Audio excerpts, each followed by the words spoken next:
Hello friends, welcome to our YouTube channel decode exam defence. Guys, आज हम बात करेंगे एक कॉन्सेप्ट के बारे में और ये कॉन्सेप्ट है आपका प्रोबेबिलिटी के ऊपर। ठीक है, आप देख सकते हैं टॉपिक का नाम कंडीशनल प्रोबेबिलिटी है। मोस्टली एस्पिरेंट्स जो हैं वो 12th क्लास में पढ़ते हैं। देखिए, मैं आपको प्रोबेबिलिटी के बारे में एक बहुत छोटा सा रिव्यू देने जा रहा हूं। प्रोबेबिलिटी में कभी भी आप फॉर्मूले पे मत जाइएगा, क्योंकि आप फॉर्मूले पे अगर गए हैं तो आप बहुत बुरा फंसने वाले हैं।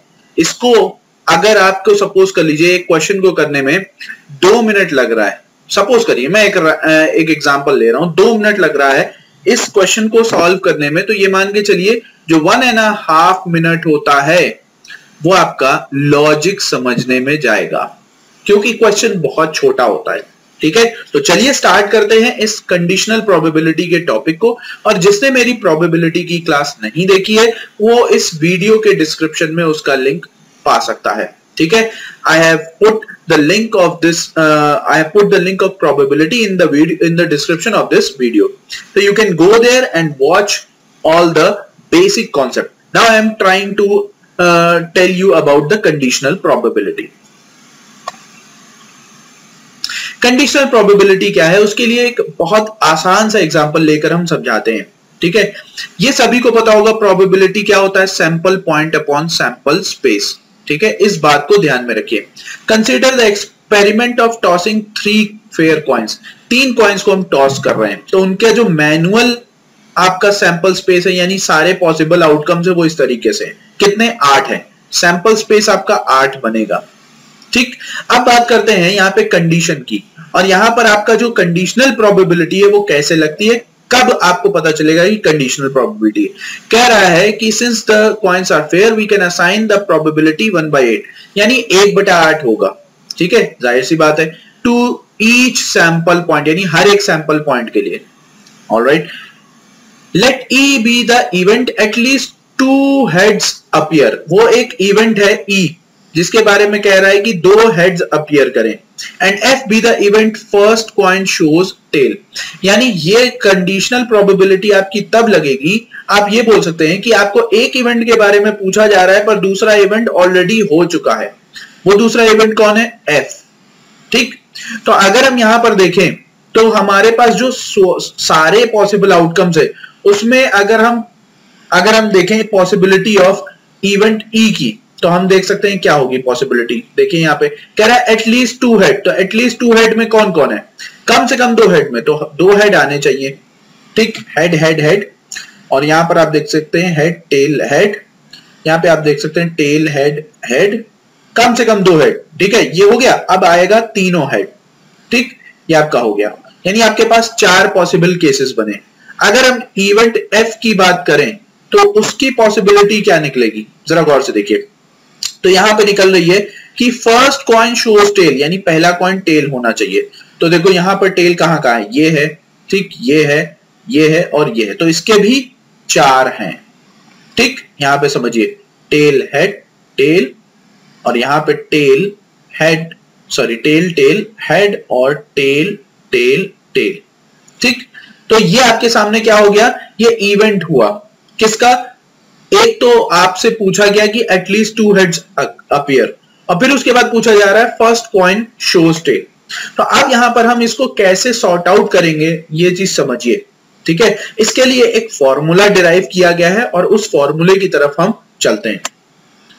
ये देख सकते हैं आप, फॉर्मूला है, क्या कह रहा है, number of elementary events favourable to E intersection F. देखिए भाई, यहाँ पे ई इंटरसेक्शन एफ की बात हो रही है, number of elementary events which are favourable to F, यानी हमें कंपेयर करना होगा एफ के ऊपर। तो जाहिर सी बात है हम लिखेंगे कुछ इस तरीके से। भाई अगर प्रोबेबिलिटी निकालते थे तो हम सिंपल क्या लिखते थे, इवेंट ई की बात करते थे, लेकिन यहां पर कह रहा है ई को निकालना है जबकि एफ ऑलरेडी अकर हो चुका है।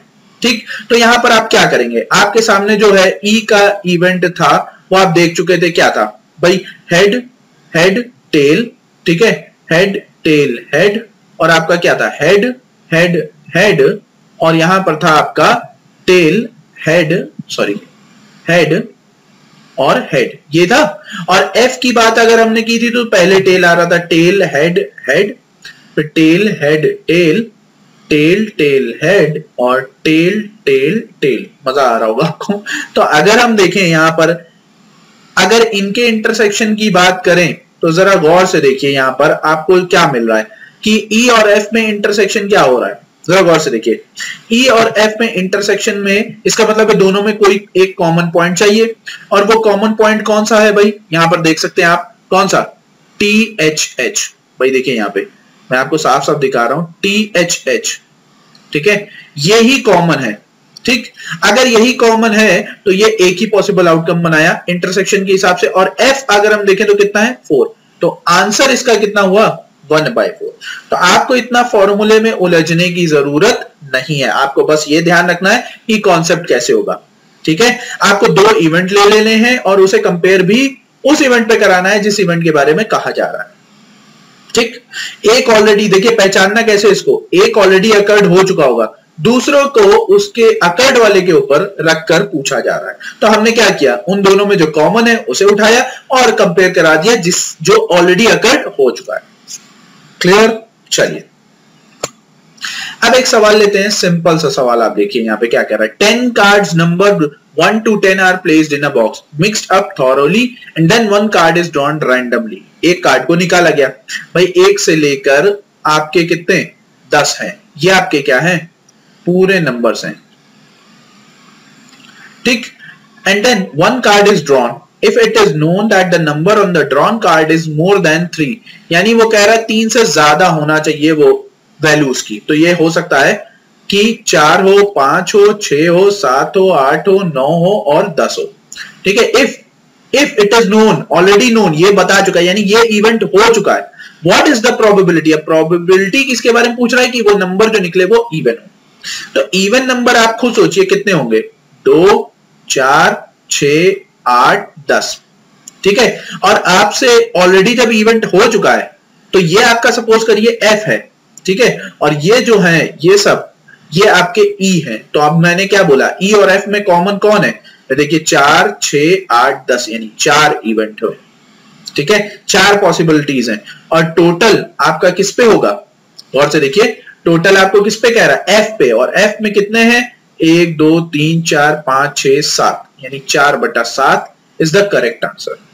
सिंपल कहानी। ठीक है, क्योंकि 3 से बड़ा होना चाहिए, वो ऑलरेडी अकर्ड हो चुका है। अब वो प्रोबेबिलिटी बताओ कि वो 3 से बड़े होने में भी इवन नंबर मिले। तो इवन नंबर कितने हैं, 1, 2, 3, 4, 5, 5 में से 2 नहीं है, सिर्फ 4 ही हैं। तो 4 पॉसिबल आउटकम्स हो सकते हैं, टोटल कितने पर, 7 पर। 7 इसलिए है क्योंकि वो 3 से बड़ा होना चाहिए। तो ये आपका फाइनल आंसर है। अगले सवाल की तरफ चलते हैं, ये आपका एनडीए का पूछा गया सवाल है। देखिए किस तरीके से सवाल पूछ रहा है, और ये बहुत मजेदार सवाल है, कंफ्यूजन क्रिएट करने वाला सवाल है। तो क्या कह रहा है, 2 numbers x and y are simultaneously drawn from the set 1, 2, 3, 4, 5 and so on, यानी आपके पास सेट है और उसमें इतने नंबर्स अवेलेबल हैं। What is the conditional probability, देखो, of exactly one of the 2 numbers x and y are being even given। आप देखो ये ऑलरेडी गिवन है कि x और y मिलकर कितने बनेंगे, 15। तो अब 15 का सेट आप शुरुआत करिए पीछे से, क्या पेयरिंग होगी, 10 और 5 की। ठीक, फिर 9 और 6 की, फिर आपका 8 और 7 की, फिर आपका, अब देखो यही पेयर उलट जाएंगे, यानी 5 और 10, क्योंकि इसने ये बोला है कि कोई एक नंबर उसमें से इवन होना चाहिए। ये बात ध्यान में रखिए, ये लॉजिकल क्वेश्चन है, बहुत दिमाग लगाकर सोच कर करिएगा।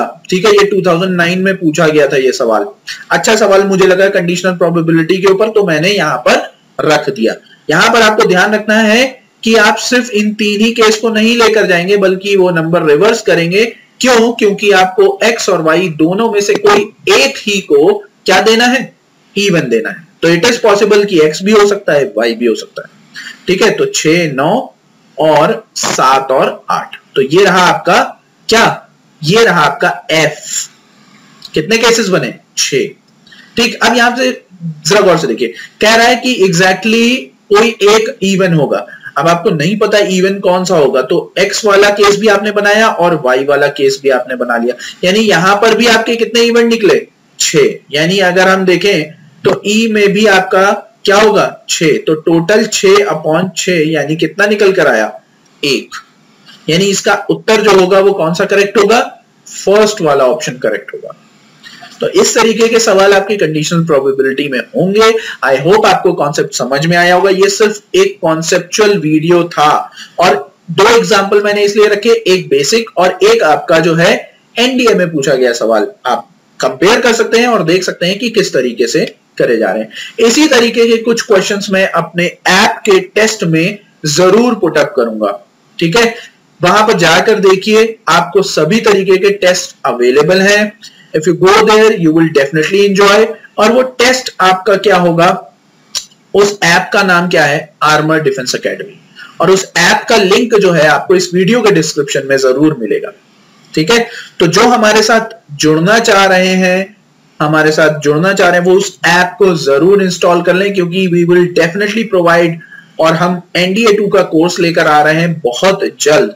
नेक्स्ट वीक प्रोबेबली आप ये मान के चल सकते हैं कि नेक्स्ट वीक की स्टार्टिंग में हमारा एनडीए 2 का कोर्स कह सकते हैं आप स्टार्ट हो जाएगा। We are trying our best to reach the students, okay. तो जो इस चैनल पे नया है सब्सक्राइब कर ले, और सबसे इंपॉर्टेंट बात, टेलीग्राम ग्रुप को आप जरूर ज्वाइन कर लीजिएगा, क्योंकि वहां पर हमारे जो एजुकेटर्स हैं वो क्विज वगैरह डालते रहते हैं, ठीक है। तो आप उनको जरूर ज्वाइन कर लीजिए, उसका भी लिंक आपके इस वीडियो के डिस्क्रिप्शन में, ठीक है। तो मिलते हैं नेक्स्ट क्लास में इसी तरीके के कॉन्सेप्चुअल वीडियो के साथ। नेक्स्ट जो वीडियो होगा वो बेस थ्योरम पर होगा। बहुत सारे लोग कंफ्यूज हैं बेस थ्योरम क्या है। देखिए बेस थ्योरम कुछ नहीं है, बहुत आसान तरीके से समझाऊंगा। बने रहिए, सब्सक्राइब कर लीजिए, बेल आइकन को प्रेस कर लीजिए। मिलते हैं नेक्स्ट क्लास में। जय हिंद।